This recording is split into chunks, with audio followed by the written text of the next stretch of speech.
Jimbo is on hold. He has told Maitland he is doing something right now that could send him to prison. He just has not been caught yet. We're not going to say where Jimbo is. No.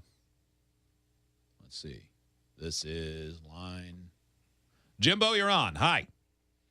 Hey, what's up? What's up, man? Okay, you're on the Harmonizer. You're doing something.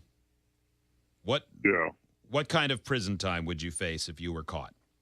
It depends on. Well, I grow and sell marijuana. It would depend on how much I would have on me at the time. Okay. Okay. Like, how much do you grow and sell? By the pound. By the pound. So that's pretty big, right? That's a pretty big deal. According to the government, that would be a really big deal. As far as plants go, it's like a couple plants, I think, is like a couple years, but it goes up from there. And because of the amount that you have,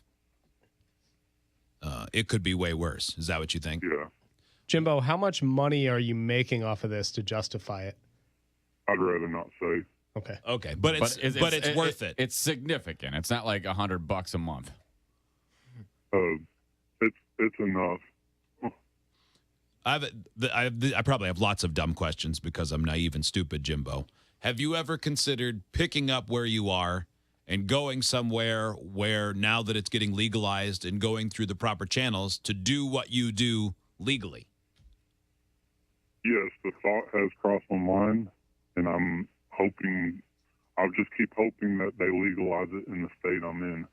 Because then you'll already be able to hit the ground running. Live with where your family is. I don't blame you. I have a family and, kids and stuff. Mm-hmm.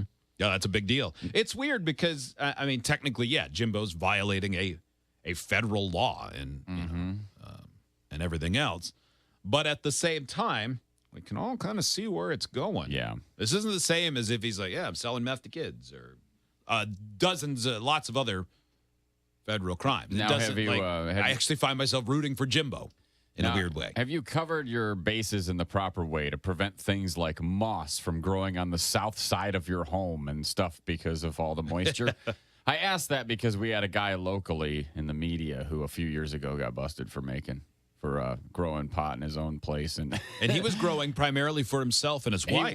He wasn't. It wasn't like a large scale operation by any stretch, but he had an inordinate number of garbage bags, and he used an inordinate amount of energy, and part of his house had mold all over it.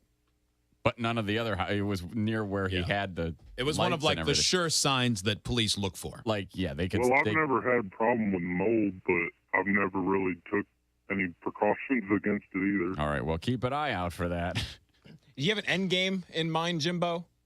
Did you start this with thinking, okay, I'll make X amount of dollars and then I'll try to go straight? I started this to support my own habit, but then I realized the money that could be made, Yeah, I did it as well since talking about it. I did it at a very young age just to supply my own habit. Yeah. But then you kind of got to sell a lot to make decent money. Yeah. Yeah. So I can't imagine the kind of money you're making. Would you ever make enough money where you just stop and go back to doing it just for you? I'm not sure about that. Yeah. Because your end game, you're hoping that it gets legalized, right? Kind of, but the whole reason I called and you were talking about preparing yourself for prison, because that is a thought that just crosses my mind constantly, and I want to be prepared if it ever happens, Yeah, I bet. Wow. Have you had that's true. I mean, yeah. Have you had any really close calls that have just scared the absolute hell out of you, where you thought to yourself, "I'm going to prison"? Well, I got pulled over for seatbelt violation, and my whole car smelled like weed, and they didn't even notice. Oh man, yeah. You got to put that seatbelt on. Yeah. Were you like, come on? Yeah. Why did I do this to me? You're one of those guys that we we all. on, but I was not wearing it properly, according to them. Oh, did you have like the top half behind you or something? Yeah, or was it wrapped around your neck in some autoerotic thing? Yeah, we've often talked about how when people are engaged in activities like you are, where they often get busted breaking an idiotically small law because you're not dotting your I's and crossing your T's, like where you have both headlights out. Yes. Yeah. Or you decide to go 100 miles an hour in a 40 while you're carrying 3 pounds. Right. Or something like Right. what are you doing? Man. So don't do that. All right, Yeah. Jimbo. For your own sake. Well, good luck. We don't want to hear about you in the news, okay? When it gets All right. legalized in your state, call us back and go, ha ha, I did it. Yeah. All right. Thank you, Jimbo. Derp, derp, derp, derp.